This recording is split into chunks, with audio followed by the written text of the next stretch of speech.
जो कोविड-19 के खिलाफ जारी जद्दोजहद में सबसे आगे है। इतना ही नहीं, उन्होंने अपना एक वीडियो भी ट्वीट किया है जिसमें उन्होंने कहा है कि माँ हमें जन्म देती है तो कई बार डॉक्टर हमें पुनर्जन्म देते हैं। मुश्किल की इस घड़ी में अस्पतालों में सफेद कपड़ों में दिख रहे डॉक्टर्स, नर्स ईश्वर का ही रूप है। खुद की चिंता ना करके हमें बचा रहे हैं। इनके साथ बुरा बर्ताव होता दिखे तो आप वहां जाकर लोगों को समझाइए, डॉक्टर, नर्स, मेडिकल स्टाफ जिंदगी बचाते हैं। हम उनके उपकारों को कभी नहीं उतार सकते हैं। हम सबका दायित्व है कि जो देश की सेवा करते हैं, जो देश के लिए खुद को समर्पित करते हैं, उनका सार्वजनिक सम्मान हर समय होना चाहिए। इतना ही नहीं, गृह मंत्री अमित शाह ने भी इस मौके पर अपनी शुभकामनाएं दी है।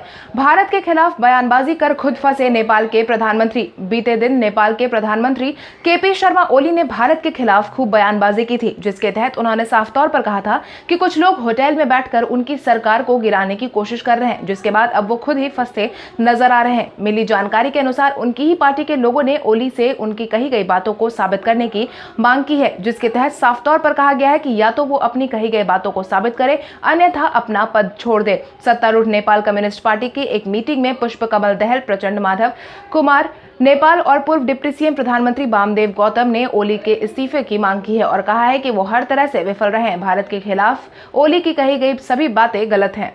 देश में आज से शुरू हुआ अनलॉक का दूसरा फेज। समूचे भारत में आज से अनलॉक का दूसरा चरण शुरू हो गया है, जिसके तहत गृह मंत्रालय ने पहले ही जरूरी दिशा निर्देश जारी कर दिए थे, जिसके अनुसार अनलॉक के दूसरे चरण में स्कूल, कॉलेज समेत सभी शैक्षणिक संस्थान, मेट्रो रेल सेवाएं, सिनेमाघर और जिम बंद रहेंगे। घरेलू और अंतर्राष्ट्रीय उड़ान जो कि सिर्फ वंदे भारत मिशन के तहत चलाई जा रही है, उनका परिचालन नहीं होगा। आवश्यक गतिविधियों को छोड़कर रात के समय में 10 बजे से लेकर सुबह 5 बजे तक के पहले की भांति बंद रहेगा। वहीं इसके साथ ही नए दिशा निर्देश में theatre, bar, auditorium, assembly hall, metro rail समेत सभी सार्वजनिक स्थानों को फिलहाल बंद कर दिया गया है। गृह मंत्रालय ने हालांकि साफ तौर पर कहा है कि सार्वजनिक स्थानों को खोलने के बारे में सोच विचार अभी किया जाएगा। आने वाली स्थिति को ध्यान में रखकर ही कोई फैसला लिया जाएगा।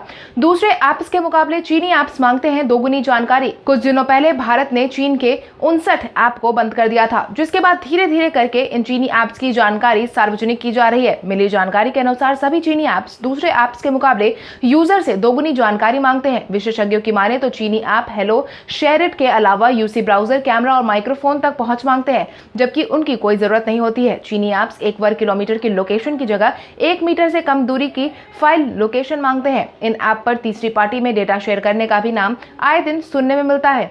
हालांकि इन ऐप्स को लेकर आए दिन निजी जानकारी साझा करने की बात भी सुनने में आई है। साल 2017 में भी एक रिपोर्ट तैयार की गई थी, जिसमें 40 चीनी ऐप्स को यूजर्स के डेटा के लिहाज से हानिकारक बताया गया था।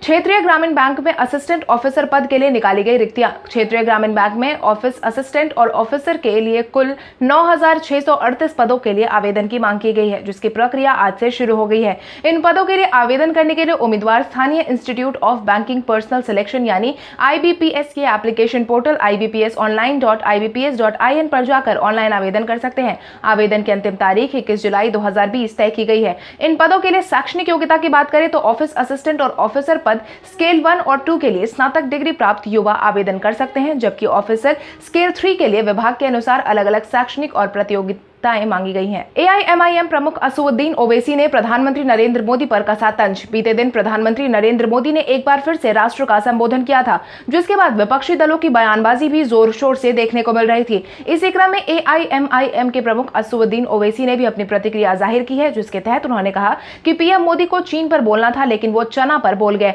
हालांकि अपने द्वारा बिना योजना के लॉकडाउन लगाए जाने की वजह से आज के समय में चना भी बेहद जरूरी है। आपने देखा कि प्रधानमंत्री नरेंद्र मोदी ने कई सारे त्योहार के नाम लिए, लेकिन वह अपने भाषण के दौरान कुछ समय बाद होने वाले बकरीद के पूर्व का जिक्र करना भूल गए। लेकिन कोई बात नहीं है, आप सबको ईद मुबारक।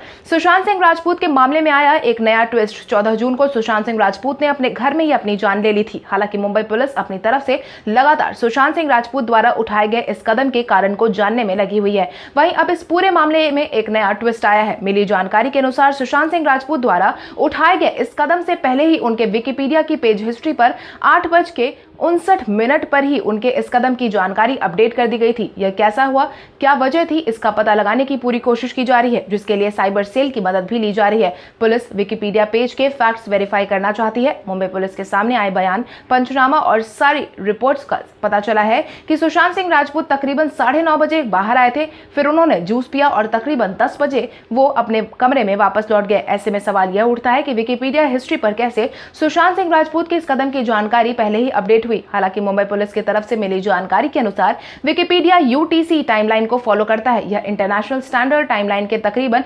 5.5 घंटे पीछे है। अपने जन्मदिन से पहले महेंद्र सिंह धोनी शुरू करने जा रहे हैं एक नई पारी। इसी महीने महेंद्र सिंह धोनी का जन्मदिन है, वहीं उससे पहले वो अपनी एक नई शुरुआत करने जा रहे हैं। मिली जानकारी के अनुसार कल महेंद्र सिंह धोनी क्रिकेट की कोचिंग शुरू करने वाले हैं। यह ऑनलाइन ट्रेनिंग होगी, यानी धोनी एक ही जगह से देश दुनिया के क्रिकेट खिलाड़ियों को टिप्स देंगे। खबरों की माने तो इसमें 6 से 8 साल तक के क्रिकेटर्स तो होंगे ही, साथ ही सीनियर लेवल के खिलाड़ी भी कोचिंग ले सकते हैं। पूर्व कप्तान महेंद्र सिंह धोनी की अकेडमी आर्का स्पोर्ट्स प्राइवेट लिमिटेड के साथ जुड़कर काम करेगी। इसी अकेडमी से जुड़े एक निवेशक ने बताया है कि इस योजना का हमें अलग अलग राज्यों से पॉजिटिव जवाब मिल रहा है। जल्द ही इसे बड़े स्तर पर ले जाने का कार्यक्रम है। एक नर्स ने की राहुल गांधी से मदद की मांग। आज डॉक्टर्स डे के मौके पर कांग्रेस नेता राहुल गांधी ने नर्सों से बातचीत की थी। राहुल गांधी के साथ 4 नर्सें जुड़ी थी। राहुल गांधी ने कहा कि इस मुश्किल के समय में आप लोग कोविड-19 के खिलाफ जो भी कर रहे हैं उसके लिए आपका बहुत बहुत धन्यवाद। वहीं न्यूजीलैंड से जुड़ी नर्स ने कहा कि मैं लोगों की सेवा के लिए काम करती हूं। न्यूजीलैंड के पीएम ने समय पर बड़े कदम उठाए हैं, जिसका फायदा देखने को मिला है। वहीं भारत के प्राइवेट अस्पताल में काम करने वाले स्वास्थ्य कर्मियों की हालत बेहद खराब है। उन्होंने कहा कि स्वास्थ्य कर्मियों की सैलरी काटी जा रही है। ऐसे में सवाल यह है कि आखिर यह स्वास्थ्य कर्मी कोविड बढ़ने के खिलाफ कैसे खड़े रहेंगे और अपने परिवार को कैसे देखेंगे, जिसके तहत उन्होंने राहुल गांधी से सरकार की तरफ से मदद मुहैया करवाने की मांग की है। पेट्रोल डीजल के बाद अब रसोई गैस सिलेंडर की लगातार बढ़ रही है कीमत। 1 जुलाई को लगातार दूसरे महीने में पेट्रोलियम गैस यानी कि एलपीजी सिलेंडर की कीमत में बढ़ोतरी दर्ज की गई है। इंडियन ऑयल का बिना सब्सिडी वाला 14.2 किलो का सिलेंडर इंडियन आज से दिल्ली और मुंबई दोनों जगह पर 594 में मिलेगा, जबकि दिल्ली में इसके रेट में 1 रुपए की बढ़ोतरी की गई है। साथ ही मुंबई में प्रति सिलेंडर 3.5 रुपए की वृद्धि की गई है। कोलकाता में 4 रुपए और चेन्नई में 6 रुपए महंगा किया गया है। हालांकि 19 किलोग्राम सिलेंडर की कीमत में कोई कटौती नहीं की गई है। 19 किलो वाले एलपीजी गैस सिलेंडर की कीमत दिल्ली में 1139.50 रुपए से घटकर 1135 पर आ गई थी। वहीं अब मुंबई में 19 किलो वाले एलपीजी गैस सिलेंडर की कीमत 1197.50 से घटकर 1193 रुपए पर आ गई है। सिर्फ यही नहीं, बल्कि जून महीने में भी 14.2 किलोग्राम वाले गैर सब्सिडाइज्ड एलपीजी सिलेंडर के दाम में 11.50 रुपए प्रति सिलेंडर बढ़ोतरी की गई थी। आईसीएमआर की तरफ से मिली जानकारी के अनुसार दिल्ली में प्लाज्मा थेरेपी रही विफल। राजधानी दिल्ली में कोविड-19 के इलाज के लिए प्लाज्मा थेरेपी के इस्तेमाल पर काफी ज्यादा जोर दिया जा रहा था। वहीं दूसरी तरफ आईसीएमआर के सूत्रों ने कहा है कि यह थेरेपी कोविड-19 के उपचार में सफल नजर नहीं आ रही है। 425 कोविड-19 मरीजों पर इसका ट्रायल है, लेकिन 300 मरीजों को प्लाज्मा देने के बाद भी उनकी हालत ठीक नहीं हुई है। हालांकि आधिकारिक तौर पर आईसीएमआर ने इस बात की पुष्टि नहीं की है। उनका कहना है कि अभी प्लाज्मा थेरेपी पर अध्ययन किया जा रहा है। इसके परिणाम का इंतजार है, उसके बाद ही साफ हो पाएगा कि यह थेरेपी कोविड-19 प्रभावितों के लिए कितनी कारगर है, कितनी नहीं। आईसीएमआर के सूत्र की माने तो प्लाज्मा थेरेपी के शुरुआती परीक्षण के नतीजे सामने आए हैं, जिसके बाद ऐसा लग रहा है कि इस थेरेपी में कोविड-19 के उपचार में किसी भी प्रकार से मदद नहीं हो रही है। कांग्रेस ने मोदी सरकार द्वारा 3 महीने तक मुफ्त राशन योजना को बढ़ाने की अवधि को बताया ढोंग।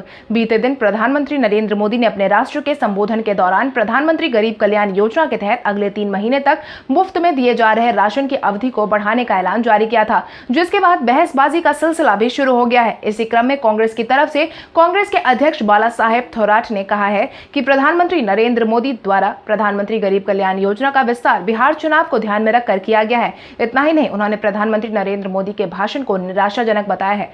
भारत में चीनी ऐप्स को बंद किए जाने पर चीनी मीडिया की आई प्रतिक्रिया।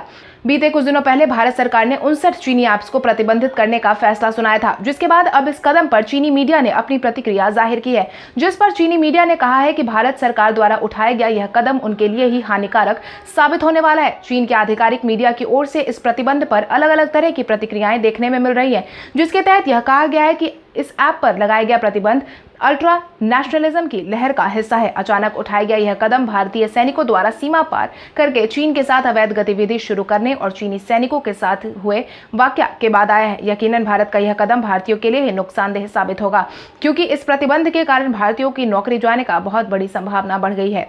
एसबीआई ने अपने 65वें जन्मदिन पर ग्राहकों को दिया अनोखा तोहफा। एसबीआई ने अपने 65वें जन्मदिन के शुभ अवसर पर ग्राहकों के लिए योनो शाखाओं का तोहफा दिया है। फिलहाल अभी देश के 3 बड़े शहर में ऐसी शाखाएं खोली जाएंगी, जिसके बाद इसका विस्तार पूरे देश में अगले 5 महीने में कर दिया जाएगा। बैंक ने कहा है कि वो गुरुग्राम, नवी मुंबई और इंदौर में इस तरह की बैंक शाखाओं को खोलने जा रहा है। एसबीआई के चेयरमैन रजनीश कुमार ने बताया कि हमें भरोसा है कि इन शाखाओं से ग्राहकों को डिजिटल बैंकिंग अपनाने में बहुत मदद मिलेगी और इसकी वजह से वो आसानी से सभी बैंकिंग सेवाओं का लाभ भी उठा सकेंगे, जिसके तहत बैंक के केंद्रों पर ग्राहकों को 24 घंटे बैंक के कर्मियों पर निर्भर रहने की जरूरत नहीं होगी। बैंक ने अपनी स्थापना के 65वें वर्षगांठ पर इन शाखाओं को पेश पेश किया है।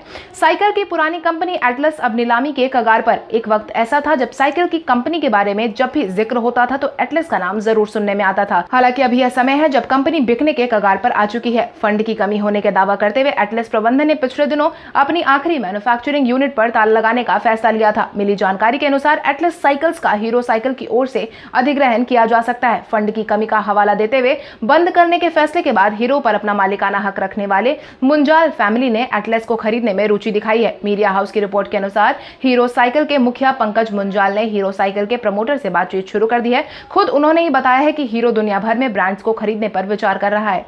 तो चलिए बढ़ते हैं आज के सवाल की ओर। आज का सवाल कुछ इस प्रकार है, आपके अनुसार कोविड-19 के बढ़ते माहौल के बीच मिल रही छूट कितनी सही है? अपने जवाब हमें कमेंट करके जरूर बताएं। इसके साथ ही आज के लिए बस इतना ही। देश विदेश की तमाम बड़ी खबरों से जुड़े रहने के लिए हमारे YouTube चैनल को सब्सक्राइब करें और बेल आइकॉन दबाना ना भूलें। धन्यवाद।